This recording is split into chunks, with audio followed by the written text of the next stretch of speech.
तमाम सुनने और देखने वालों को अस्सलाम वालेकुम। मेरा नाम है रिजवान और मैं आप सबकी भेजी गई हॉरर स्टोरीज को नरेट करता हूँ। उम्मीद करता हूँ कि आप सब खैरियत से होंगे, जहाँ रहें हमेशा खुश और आबाद रहें। वीडियो शुरू करने से पहले मैं कहना चाहूंगा कि अगर आपको मेरी वीडियोस पसंद आती हैं तो लाइक और शेयर जरूर किया करें, और जब आप कमेंट करते हैं तो इससे मेरी हौसला अफजाई हो जाती है। ये दिन रात की मेहनत होती है जिसके बाद एक एपिसोड तैयार होती है, इसलिए वीडियो को ज्यादा से ज्यादा शेयर किया करें और कमेंट सेक्शन में अपनी राय जरूर दिया करें। आपका कमेंट मेरे लिए कितना मायने रखता है आप इस बात का अंदाजा भी नहीं लगा सकते। चलते हैं आज की स्टोरी की तरफ। आज की स्टोरी आपके रोंगटे खड़े कर देगी, खासकर जो लोग इस्लामाबाद से ये वीडियो देख रहे हैं। कमेंट करके जरूर बताइएगा कि क्या आपने भी वहाँ कुछ देखा है, क्योंकि इस जगह से मुतालिक मुझे बहुत मैसेजेस आते हैं। मैं पहले भी बहुत स्टोरीज रिसीव कर चुका हूँ। तो कमरे की लाइट बंद है तो ऑन कर लें और खिड़कियों के आगे पर्दे देकर अपने आसपास हिसार बांध लें, क्योंकि हमारे बड़े कहते हैं कि जब इन मखलूकात का जिक्र होता है तो ये बड़ी दिलचस्पी से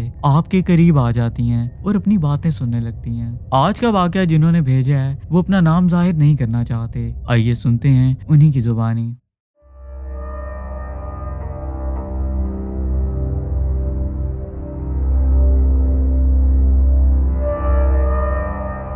अस्सलाम वालेकुम रिजवान, उम्मीद है कि आप खैरियत से होंगे। मैं अपना नाम जाहिर नहीं करना चाहूँगा और आपसे भी रिक्वेस्ट करता हूँ कि व्हाट्सएप पर जाहिर होने वाला प्रोफाइल नेम हाइड रखिएगा। मैं बिल्कुल भी अपनी शनाख्त जाहिर नहीं करना चाहता। मैंने आपकी एपिसोड देखी तो सोचा कि अपना भी एक छोटा सा वाक़या आपसे शेयर करूँ। मैं एक सरकारी डॉक्टर हूँ और 2008 से मेडिकल फील्ड में अपनी ड्यूटीज़ अंजाम दे रहा हूँ। ये बात तब की है जब मेरा तबादला इस्लामाबाद पिम्स हॉस्पिटल में हुआ था। तब सन 2013 चल रहा था। इससे पहले मेरी ड्यूटी सवात में हुआ करती थी। मैं ये सोचकर खुश था कि इस्लामाबाद एक खुला डुला और सुकून वाला शहर है जहां आबादी बहुत मुख्तसर है। ये बात मैं इसलिए कह रहा हूँ क्योंकि हमारी पोस्टिंग ऐसे इलाकों में भी हो जाती है जहां हमारी जान तक को खतरा होता है। कभी हमें बलूचिस्तान के इलाकों में भेज दिया जाता है और कभी ऐसे इलाकों में भी हम ड्यूटीज देते हैं जहाँ बाहर निकलना खतरे से खाली नहीं होता। मैं खुशी खुशी सवात से इस्लामाबाद आ गया। उन दिनों मेरा एक बहुत अच्छा दोस्त जिसने मेरे साथ ही MBBS किया था, उसकी ड्यूटी भी पिम्स हॉस्पिटल में हुआ करती थी। इसलिए जब मैं इस्लामाबाद पहुंचा तो टर्मिनल पर मुझे उसी ने रिसीव किया। हमारा हॉस्टल भी पिम्स हॉस्पिटल के अंदर था। हॉस्पिटल के जिस ब्लॉक में कमरा मिला था वहाँ सब जूनियर डॉक्टर्स थे। जब हम कमरे में पहुंचे तो मेरा दोस्त कहने लगा कि अभी तू रेस्ट कर, वैसे भी तेरी कल मॉर्निंग शिफ्ट है, कल तू जब शाम में फ्री होगा तो बैठकर सुकून से गप लगाएंगे। अभी रात बहुत हो गई है और वैसे भी तू इतना लंबा सफर कर कर आया है। उस रात मैं वाकई बहुत थका हुआ था और मेरे अंदर हिम्मत नहीं थी कि मैं बैठकर गपशप करता। इसलिए जब अगले दिन ड्यूटी से फ्री हुआ तो अपने उस दोस्त को फोन करके कैफेटेरिया पर बुलाया और कहा कि यहीं आ जा, फिर देखते हैं कि कहाँ जाना है। मेरा दोस्त भी उसी वक्त फ्री हुआ था जो मेरे बुलाने पर फौरन वहाँ चला आया। फिर हमारी खूब गपशप लगी। उसने मुझे पूरे इस्लामाबाद का हाल अहवाल दिया, लेकिन बातों ही बातों में उसने एक ऐसी बात बताई जिसे सुनकर मुझे बहुत खौफ आया। उसने बताया कि यहाँ नाइट शिफ्ट करने वाले डॉक्टर्स बताते हैं कि अक्सर उन्हें हॉस्पिटल में घुंघरुओं की आवाज़ें सुनाई देती हैं। इस हॉस्पिटल के अहाते में एक औरत नज़र आती है जिसके पाँव में घुंघरू होते हैं और वो रात भर इस हॉस्पिटल का चक्कर लगाती है। ये औरत पाँव में घुंघरू पहने हॉस्पिटल की मुख्तलिफ जगहों पर देखी जाती है, जो करीब जाने पर फौरन नज़रों से ओझल हो जाती है। मेरे दोस्त ने मुझे कुछ हदायत देते हुए कहा कि अगर तुम्हें यह आवाज़ सुनाई दे तो कोशिश करना कि इसके बाद अपनी जगह पर अकेले मत बैठना। फौरन से पहले अपना कमरा छोड़कर किसी ऐसी जगह पर चले जाना जहां लोगों की चहल पहल हो, क्योंकि कहा जाता है कि ये घुंघरू की आवाज़ सिर्फ उसे सुनाई देती है जिसकी तरफ वो औरत मुतवज्जा होना चाह रही हो। अपने इस दोस्त की बात सुनने के बाद मुझे बहुत डर लगा। मैंने उससे मज़ीद मालूमात लेना चाही, लेकिन वो कहने लगा कि अभी छोड़, फिर किसी वक्त बताऊंगा, बस अभी जितना कह रहा हूँ उतना ही कर। इस्लामाबाद पहुँचने के बाद पहले 14 दिन मेरी मॉर्निंग शिफ्ट थी, जिसके बाद उस महीने के अगले 14 दिन मेरी नाइट शिफ्ट शुरू हो जानी थी। पहले 14 दिन बहुत तेज़ी से गुजरे, वक्त का पता ही नहीं चला।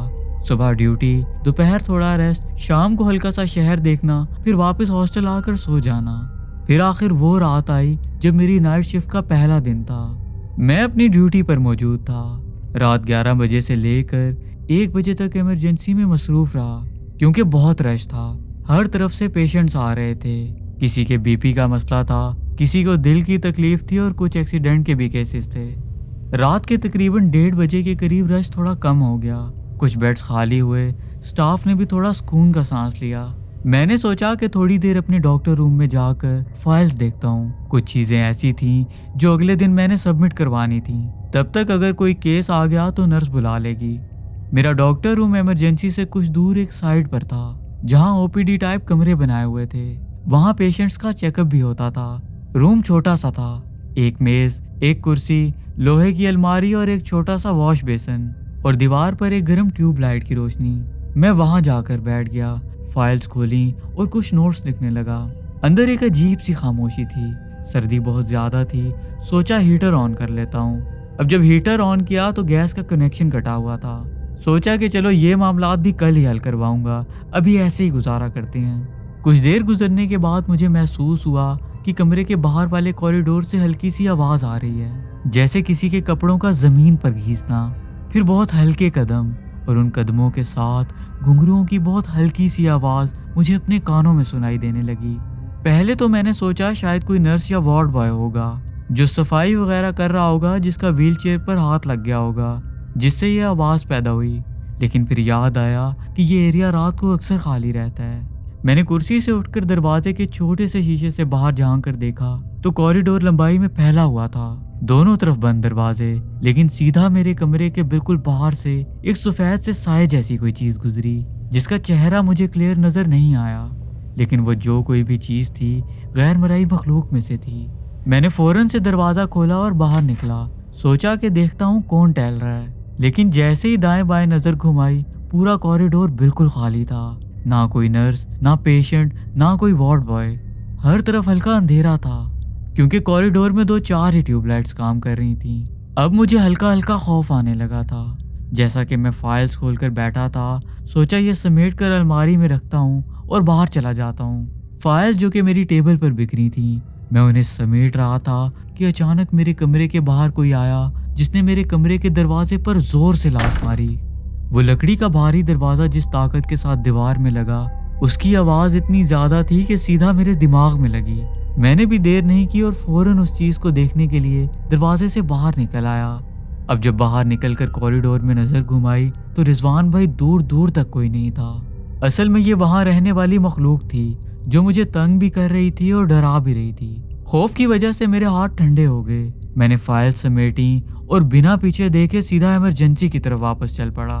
मेरे कदम इमरजेंसी की तरफ थे, जो मैं तेजी से बढ़ाता हुआ जा रहा था, और मुझे बार बार कोई मेरा नाम लेकर पुकार रहा था। वो एक औरत की आवाज थी जो मेरे हर बढ़ते हुए कदम के साथ मुझे रोकने की पूरी कोशिश कर रही थी। इस दौरान मुझे ये भी महसूस हुआ जैसे कोई ताकत मुझे पीछे की तरफ खींच रही है। लेकिन उस वक्त मैं जरा सी भी हिम्मत हारता तो शायद आज आपको अपना ये वाकया ना भेज रहा होता। इमरजेंसी वार्ड में जाकर मैंने अपने आप को संभालने की कोशिश की। वहाँ ड्यूटी पर मौजूद सीनियर डॉक्टर मुझे देखकर हल्का सा मुस्कुराया और बोला, डॉक्टर साहब, मैंने तो आपको कहा भी था कि आप इजी रहें, रेस्ट कर लें थोड़ा। अगर कोई केस आ गया तो मैं कॉल कर लूँगा। अब जो कुछ हुआ था उस वक्त मैंने उन्हें बताना बेहतर नहीं समझा, और एक बात यह भी थी कि खौफ से मेरा दिमाग सुन्न हो चुका था। बस मैंने जल्दी से कहा, नहीं सर, मैं थोड़ा बोर हो रहा था, सोचा यहाँ आकर बैठ जाता हूँ। सीनियर डॉक्टर किसी पेशेंट को मेडिकेशन लिख कर दे रहा था। उसने हल्की सी नज़र उठाई, मेरी शक्ल देखी, फिर कागज़ पर लिखते लिखते पूछा, तुम्हें कुछ अजीब सी आवाज़ तो नहीं सुनाई दी, या कुछ ऐसा वैसा देख लिया हो? ये सुनते ही मेरे दिमाग में फिर से वही मंजर आया जिससे मैं अभी बाहर भी नहीं निकला था, लेकिन ज़ुबान ने फौरन बोल दिया, नहीं नहीं सर, ऐसा कुछ नहीं है, बस मुझसे एक जगह पर बैठा नहीं जा रहा था, इसलिए मैं यहाँ चला आया। उसने फाइल बंद की, मेरा चेहरा कुछ सेकंड तक देखता रहा, फिर बोला, देखो अगर तुम यहाँ रुकना चाहो तो ज़रूर रुको, लेकिन मैं यही कहूँगा कि अभी इमरजेंसी में मामला ठंडे हैं, ये मौके रोज़ रोज़ नहीं आते, थोड़ा रेस्ट कर लो, मैं यहाँ हूँ। ये कहते हुए डॉक्टर का अंदाज ऐसा था जैसे वो कुछ जानता भी हो लेकिन कहना ना चाहता हो। मैं कुछ देर इमरजेंसी में बैठकर आर्टिफिशियल नॉर्मैलिटी दिखाता रहा, नर्सिस से हल्का मजाक, फाइल चेक करना, लेकिन दिमाग बार बार उस डॉक्टर रूम के दरवाजे पर अटक जाता। आखिर मैंने सोचा कि जो मर्जी कर लूं, अब ड्यूटी तो अगले 13 दिन की भी रहती है, ये पहली रात है जो अभी मुकम्मल भी नहीं हुई। अभी से हिम्मत हार गया तो आगे क्या होगा, वापस जाकर थोड़ा आराम कर लेता हूँ, जो होगी देखी जाएगी। इमरजेंसी से डॉक्टर रूम तक का रास्ता बहुत लंबा नहीं था, लेकिन उस रात मुझे हर कदम बहुत भारी लग रहा था। जैसे ही मैंने कॉरिडोर में कदम रखा, कुछ ही सेकंड्स बाद फिर वही घुंघरुओं की आवाजें आने लगीं, लेकिन इस दफा बिल्कुल पीछे से, बहुत करीब, बहुत धीमी, लेकिन बार बार। हर कदम पर मुझे ऐसा लगता जैसे कोई घुंघरू पहने मेरे पीछे पीछे चल रहा हो। मेरे कदम जहां पड़ते उसके बिल्कुल बाद हल्की सी छन जैसी गूंज सुनाई देती। मैंने बहुत कोशिश की कि पीछे मुड़कर ना देखूं, खामोशी से गर्दन झुकाए चलता रहा और मुझे बकायदा महसूस होता रहा जैसे मेरे पीछे कोई साया है, क्योंकि मेरी नजरें जमीन पर थीं। मुझे अपने पीछे किसी का साया नजर आ रहा था जो जमीन पर पड़ रहा था। मैं भी अपने डॉक्टर रूम से कुछ ही फासले पर था कि वो आवाज आना एकदम से बंद हो गई। अब मैं इस बात को महसूस कर रहा था कि जो कोई मेरा पीछा कर रहा था अब वो जा चुका है। अपने कमरे की जानिब देखा तो अंदर से हल्की सी रोशनी बाहर आ रही थी, क्योंकि मैं ट्यूब लाइट बंद करना भूल गया था। मैंने रुककर सुकून का सांस लिया, सोचा कि शायद अब सब ठीक है। यहाँ पर रहने वाली मखलूकात बस मुझे डराना चाहती थी। मैंने उन्हें खुद पर हावी नहीं होने दिया, इसलिए चली गई हैं। अब जैसे ही मैंने हैंडल घुमाकर दरवाजा खोला और अंदर कदम रखा तो जो मंजर मैंने देखा उसने मुझे हिला कर रख दिया। मेरे डॉक्टर रूम में मेरी कुर्सी पर एक इंतहाई पुरस्कार औरत बैठी थी। सफेद कपड़े लेकिन फीके, बाल इतने अकड़े हुए कि जैसे सालों से कंघी ना की हो। उसका चेहरा बिल्कुल ऐसे था जैसे सर्द खाने में पड़ी लाश का हो जाता है, पूरी तरह से मुकम्मल सफेद। देखकर मालूम होता था जैसे इसके जिस्म में खून का एक कतरा भी नहीं होगा। उसको देखकर मैं सकते में चला गया और मेरे जिस्म ने हरकत करना बंद कर दी। इतने में उस औरत ने अपना पाँव जोर से जमीन पर मारा। उस औरत के पाँव में घुंघरू थे जिसके छन छन की आवाज मेरे पूरे कमरे में गूंजी। वो सीधा देखकर मेरी तरफ अजीब सी मुस्कुराई और बहुत गहरी आवाज में बोली, आ गए तुम? मैं कब से तुम्हारा इंतजार कर रही थी। तुम्हें आवाजें भी दी लेकिन तुमने मेरी एक ना सुनी। लो, अब खुद ही पहुंच गए ना मुझ तक। रिजवान भाई, उसके इन अल्फाज ने मेरे पूरे जिस्म से जान निकाल दी। मुझे समझ नहीं आ रहा था कि अब मैं क्या करूं। मेरा गला सूख गया, ज़ुबान चिपक गई, पैर तो जैसे पत्थर के बन गए हों। अल्लाह अकबर। इसी दौरान मेरे दिमाग में कुरान मजीद की कौन सी आयत आई मुझे याद नहीं, लेकिन मैं उस आयत को बुलंद आवाज में पढ़ने लगा और फिर अचानक जैसे किसी ने मेरे जिस्म से ताला खोल दिया हो। मैं झटके से पीछे मुड़ा और पूरी ताकत से भागता हुआ दरवाजे से बाहर निकल आया। कॉरिडोर में मैंने पीछे देखा भी नहीं, सिर्फ दौड़ता रहा और उस आयत को पढ़ना नहीं छोड़ा।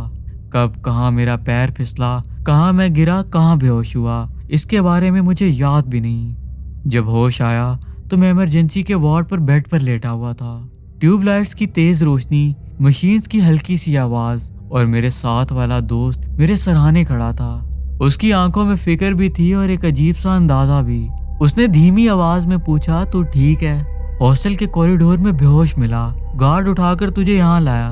उस वक्त मैं नीम बेहोशी की हालत में था और मुझे अपना यह दोस्त धुंधला नजर आ रहा था। मैंने मुश्किल से पूछा, वहाँ किसी ने कुछ देखा, कोई औरत? उसने मेरी बात काट दी, लेकिन हल्का सा सांस लेकर बोला कि सुकून मार, तेरा बीपी बहुत लो हो गया था, कुछ देर में नॉर्मल हो जाएगा। रिजवान भाई, वो पूरी रात मेरी कैसी गुजरी ये सिर्फ मैं जानता हूँ। खैर, ये सब देखने और बर्दाश्त करने के बाद एक वक्त ऐसा आया कि मुझे अंदरूनी तौर पर यकीन हो गया कि मैं पिम्स जैसे पुरस्कार हॉस्पिटल में मजीद ड्यूटी नहीं कर सकता। मैंने तबादले के लिए एप्लीकेशन दी तो पैनल बिल्कुल तैयार नहीं था। उनका कहना था कि मुझे इस्लामाबाद आए सिर्फ 15 दिन हुए हैं, इतनी जल्दी ट्रांसफ़र का कोई जायज़ सबब नहीं बनता। मैंने बहुत रिक्वेस्ट की, अपनी मेंटल हेल्थ का, नींद ना आने का, रात के हालात का सब जिक्र किया, लेकिन वो लोग समझ नहीं रहे थे। उनको लग रहा था कि शायद मैं रूटीन प्रेशर से घबरा गया हूँ और अब बहाने बना रहा हूँ। आखिर बहुत मिन्नत समाजतों के बाद मेरी ट्रांसफ़र अप्रूव हुई, लेकिन आसानी से नहीं हुई। मुझे सिंध के एक सरकारी हॉस्पिटल में भेज दिया गया जहाँ फैसिलिटीज़ भी कम थीं और एरिया भी मुश्किल समझा जाता था। पैनल वालों को लगा था कि मैं वहाँ जाने से इनकार कर दूंगा, क्योंकि ज़्यादातर लोग इस्लामाबाद से निकलकर दूर इलाकों में नहीं जाना चाहते। लेकिन जो कुछ मैंने देखा था उन्हें इस बात का अंदाज़ा भी नहीं था। मेरा दोस्त जो पिम्स में ड्यूटी करता था उसने मुझे बहुत समझाया कि ठंडे दिमाग से फैसला कर, सिंध बहुत सख्त इलाका है, वहाँ जाना आसान नहीं है। हम इकट्ठे ड्यूटी कर लिया करेंगे, मैं हर वक्त तेरे साथ रहूँगा और तुझे एक पल के लिए भी अकेला नहीं छोड़ूंगा। लेकिन मेरे दिमाग में एक ही बात थी, वो ये कि मैं अकेला ड्यूटी करूं या किसी के साथ करूं, यहाँ गैर मराई मखलूकात का बसेरा है। जो चुड़ैल मुझे वहाँ नजर आई वो मुझे नुकसान भी पहुंचा सकती है। اس لیے میں نے رسک نہیں لیا اور بنا سوچے کہ میرا اگلا قدم سخت بھی ہو سکتا ہے سندھ آ گیا۔ سندھ کے اس سرکاری ہاسپٹل میں نے تقریباً 6 ماہ ڈیوٹی کی۔ ماحول وہاں بھی آسان نہیں تھا اور آخر یہ 6 ماہ بھی گزر ہی گئے۔ اس کے بعد میرا ٹرانسفر کراچی میں ہوا، جہاں میں نے ایک ایسی دنیا دیکھی جو پہلے کبھی نہیں دیکھی تھی۔ کراچی شہر بھی بہت اچھا تھا، اسلام آباد پرسکون اور خاموش شہر تھا، لیکن جہاں میری ڈیوٹی تھی وہ جگہ ایسی تھی، اس لیے میں نے وہاں رکنا بہتر نہیں سمجھا۔ اس وقت میں لاہور کے ایک سرکاری ہاسپٹل میں تعینات ہوں۔ روزمرہ کی duty, ward rounds, emergency OPD سب چل رہا ہے۔ شہر بدلتے گئے، لوگ بدلتے گئے، لیکن پمس کی وہ رات، وہ گھنگروؤں کی آواز، وہ ڈاکٹر روم میں بیٹھی عورت آج تک ذہن سے نہیں نکلی۔ جو کچھ وہاں تھا سب بہت پراسرار تھا۔ ایسا لگتا تھا کہ وہ جگہ صرف مریضوں اور ڈاکٹرز کے لیے نہیں بلکہ کسی اور ہی دنیا کی مخلوق کے لیے بھی ایک مقیم ٹھکانہ بن چکی ہے، جہاں سے نکل کر آج بھی میں صرف یہ دعا کرتا ہوں کہ زندگی میں پھر کبھی وہاں ڈیوٹی کا آرڈر نہ آئے۔ یہ میرا واقعہ تھا جو میں آپ سے شیئر کرنا چاہتا تھا۔ میں اللہ سے دعا کروں گا کہ اللہ سبحانہ و تعالیٰ آپ کو ترقی سے نوازے، آپ کو اور آپ کی فیملی والوں کو لمبی زندگی دے، اور اس دنیا میں جتنے بھی لوگ مشکلات میں ہیں اللہ سبحانہ و تعالیٰ ان سب کی مشکلات آسان فرمائے۔ ایک ڈاکٹر ہونے کے ناطے میں آپ کی آڈینس سے ایک بات کرنا چاہوں گا کہ اس خشک سردی کے موسم میں نیم گرم پانی کا استعمال کریں۔ پانی ٹھنڈا ہرگز بھی مت پئیں، اپنے آپ کو ٹھنڈ سے بچائیں اور کوشش کریں کہ گھر سے باہر نکلتے وقت ماسک کا استعمال کریں۔ اپنا اور اپنے پیاروں کا خیال رکھیں۔ آمین ثم آمین۔ اللہ آپ کو بھی ترقی دے، جہاں رکھے خیر و عافیت سے رکھے۔ میں دل سے شکریہ ادا کروں گا کہ آپ نے اپنا قیمتی وقت نکالا اور ہماری ایپیسوڈ کو دیا۔ آپ سب کو یہ ایپیسوڈ کیسی لگی کمنٹ سیکشن میں ضرور بتائیے گا، اور اگر آپ چاہتے ہیں کہ ایسی مزید ایپیسوڈز میں آپ سب کے لیے لاتا رہوں تو اس ویڈیو کو لائک اور شیئر کرنا بہت بہت ضروری ہے۔ اگر آپ میرے چینل پر نئے ہیں یا ابھی تک سبسکرائب نہیں کیا تو جلدی سے سبسکرائب کر لیں اور بیل آئیکن پر کلک کر کے آل کا نوٹیفیکیشن آن کر لیں۔ اس سے ہوگا یہ کہ میری آنے والی ویڈیوز کا نوٹیفیکیشن آپ کو وقت پر مل جائے گا اور میری ہر ایپیسوڈ آپ سب تک آسانی سے پہنچ پائے گی۔ آپ سب نیچے دیے گئے نمبر پر اپنی سٹوریز شیئر کر سکتے ہیں اور کمنٹ سیکشن میں اپنی قیمتی رائے کا اظہار بھی کر سکتے ہیں۔ اسی کے ساتھ میں اجازت چاہوں گا، جلد ہی نئے ایپیسوڈ کے ساتھ حاضر ہوں گا۔ آپ سب اپنا بہت خیال رکھیے گا، تب تک کے لیے اللہ حافظ۔